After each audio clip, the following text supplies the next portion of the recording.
আসসালামু আলাইকুম, কেমন আছেন? আজকে সন্ধ্যায় আমাদের বাসায় চটপটি রান্না করা হয়েছে। ভাবলাম আপনাদের সাথে সেটা শেয়ার করি। চলেন রেসিপিতে চলে যাওয়া যাক।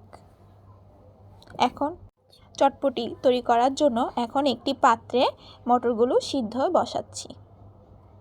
এরপর এখানে দিয়ে দিচ্ছি আদা বাটা, কাঁচামরিচ বাটা,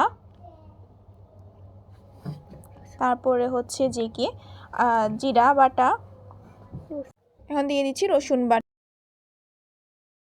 এখন দিয়ে দিলাম হলুদের গুঁড়ি, পরিমাণ মতো লবণ দিয়ে দিচ্ছি। এরপরে কুচি করে রাখা টমেটো সিদ্ধ করা হয়ে গেছে। এখন এখানে দিয়ে দিলাম সিদ্ধ করা আলু, পেঁয়াজ, তারপরে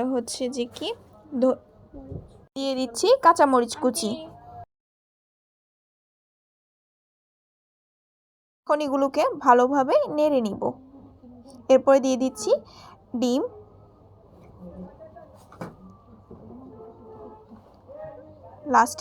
লাস্টে দিয়ে দিব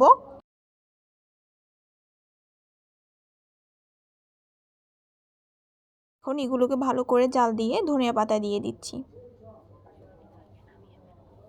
এই তো রেডি আমাদের চটপটি। এখন এখানে দিয়ে দিচ্ছি চাট মশলা, তারপর দিয়ে দিচ্ছি মরিচের গুঁড়ো, দিয়ে দিব টক। এখন এগুলোকে ভালোভাবে নেড়ে নিব। এরপরে দিয়ে দিব এগুলোর মধ্যে শসা, এরপর দিয়ে দিব বাসায় বানানো ফুচকা।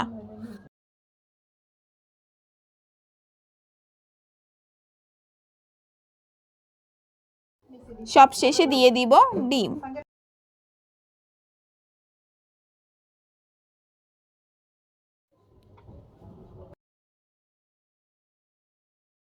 এই তো আমাদের চটপটি রেডি।